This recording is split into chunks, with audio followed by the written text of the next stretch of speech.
मित्रांनो, what went wrong मध्ये आपण एक रहस्यमयी आणि हादरवून टाकणारी कथा ऐकू, जी आपल्याला शिकवते की विश्वास ठेवताना विचार करा आणि संकटाच्या वेळी निडरपणे आवाज उठवा. या कथाचे नाव आहे विश्वासाचा मुखवटा. गुजरातमधल्या सागरपूर या समुद्रकिनारी शहरात सकाळच्या लाटांसोबत एक शांततेचा भास पसरलेला होता. पण त्या शांततेच्या पाठीमागे काहीतरी काळं, घाणेरडं आणि भयानक दडलं होतं. शहराच्या बाहेर जुन्या रस्त्याच्या कडेने राहायची शांताबाई पाटील, वय 50च्या घरात. 10 वर्षांपूर्वी पती गेल्यानंतर ती विणकाम आणि स्वच्छतेची कामं करून आपला संसार कसाबसा चालवत होती. शांताबाई गावात साधी, प्रामाणिक आणि हसतमुख म्हणून ओळखली जात होती. पण नियतीने तिच्यासाठी काहीतरी असह्य लिहून ठेवलं होतं. त्या दिवशी ती मांडवी चेकपोस्टवरून आपलं सामान घेऊन गावाकडे जात होती. हातात पिशवी, अंगावर साडीचा ओघळ आणि चेहऱ्यावर थकव्याचं सावट. सूर्य खाली झुकला होता आणि वारा मिठाच्या वासाने भरलेला होता. रस्त्यावर 2 बाईक थांबल्या. त्यावर बसलेले रवी, जग्गू आणि फिरोज, गावातलेच ओळखीचे तरुण. "अरे शांता काकू, एवढं चालत आहे का? चला, आम्ही सोडतो गावात," रवीने हसत म्हटलं. शांताबाईंनी थोडं संकोचून विचारलं, "बाळांनो, एवढा संध्याकाळी कशाला त्रास घेताय?" "अरे काही नाही, आपलं गाव एकच ना, बस बसा," जग्गू म्हणाला. त्या ओळखीमुळे शांताबाईंनी विश्वास ठेवला. ती मागच्या सीटवर बसली आणि बाईक वाऱ्यासारखी निघाली. पण काही किलोमीटर गेल्यावर रस्ता वाकला आणि दोन्ही बाईक जंगलाकडे वळल्या. "अरे हे कुठं नेता रे?" ती घाबरून विचारते. रवी मागे पाहत म्हणतो, "काकू, थोडं शॉर्टकट आहे." पण पुढच्याच क्षणी त्यांच्या नजरा बदलल्या आणि काहीतरी भयंकर घडलं. त्या निर्जन जागीत त्यांनी तिच्यावर अमानुष अत्याचार केला. तिचे किंकाळ्या समुद्राच्या लाटांत हरवल्या. रात्र झाली. त्यांनी तिला एका झोपडीत नेला. ती झोपडी जग्गूच्या घराजवळची होती. तिथून पुन्हा तिला नरक दाखवलं. सकाळी त्यांनी तिला धमकावलं, "जर कुणाला सांगितलंस तर तुझं आयुष्य संपव." घरी परतल्यावर शांताबाई काही न बोलता बसल्या. मुलगी शैलजा विचारते, "आई, काय झालं? एवढ्या शांत का?" ती काही उत्तर देऊ शकली नाही. पण दुसऱ्या दिवशी तिला तीव्र पोटदुखी झाली आणि मुलीने तिला सागरपूर सरकारी रुग्णालयात दाखल केलं. डॉक्टरांनी विचारलं, "काय झाला?" ती गप्प राहिली. पण तपासणी दरम्यान डॉक्टरांनी गंभीर लक्षणं पाहिली आणि पोलिसांना कळवलं. रात्री नवबंदर मरीन पोलीस स्टेशनचे अधिकारी इन्स्पेक्टर सूर्यकांत राणे आले.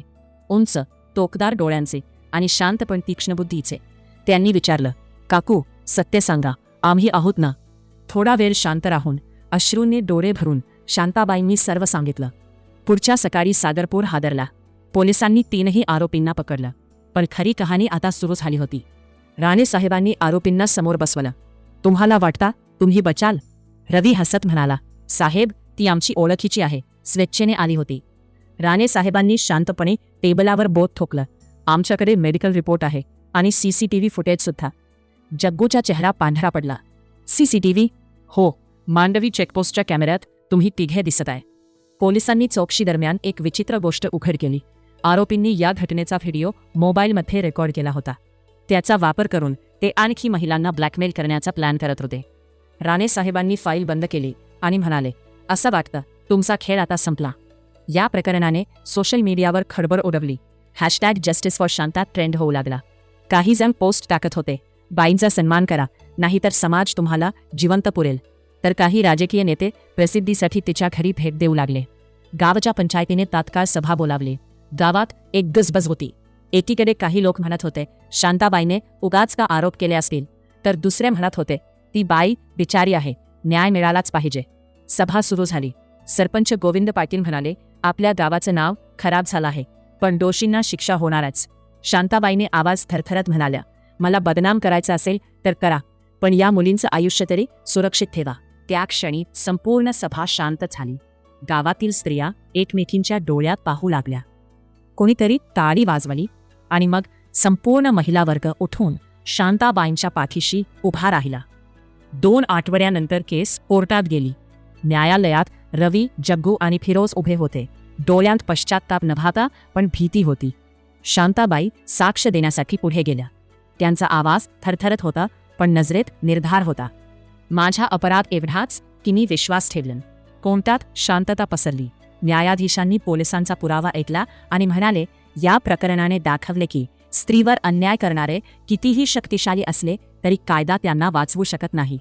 सर्व आरोपींना जन्मठेपेची शिक्षा झाली. त्या रात्री शांताबाई घराच्या अंगणात बसल्या होत्या. चंद्रप्रकाशात त्या आकाशाकडे पाहत होत्या. मुलगी शैलजा त्यांच्या जवळ आली. आई, आता सगळं संपलं. शांताबाई शांतपणे म्हणाल्या, नाही बाळा, आता सुरुवात आहे सत्याच्या लढाईची. आपल्या समाजात अजूनही अनेक शांत आहेत, त्यांना आवाज द्यायचा आहे. दुसऱ्या दिवशी न्यूज चॅनेलवर पत्रकार बोलत होता. ही फक्त एका महिलेची कथा नाही, तर त्या प्रत्येक स्त्रीची कहाणी आहे जी रोज अन्याय सहन करते पण गप्प राहते. सागरपूर पोलिसांनी दाखवून दिलं की न्याय उशिरा मिळतो, पण मिळतो नक्कीच. गावातील मुली आता शाळेनंतर स्वतःचा सेफ्टी ग्रुप तयार करू लागल्या. पंचायतने रस्त्यांवर लाईट लावले आणि महिलांसाठी मदत कक्ष स्थापन केला. मित्रांनो, ही होती विश्वासाचा मुखवटा. ही खरी घटनावर आधारित कथा. ती आपल्याला सांगते की विश्वास ठेवताना विचार करा आणि संकटात गप्प बसू नका. समाज तुमचं ऐकणार नाही असं वाटतं, पण एक आवाज उठवला की 100 आवाज तुमच्या सोबत येतात. आपल्या प्रियजनांना नेहमी सांगावं, अंधार कितीही दाट असो, पण न्यायाचा प्रकाश नक्की पोहोचतो. मित्रांनो, व्हॉट वेंट रॉंग मधून आज आपण शिकूया, चुकीचं पाहिलं तर शांत राहणंही एक अपराध असतो. जागरूक रहा आणि न्यायासाठी आवाज उठवा.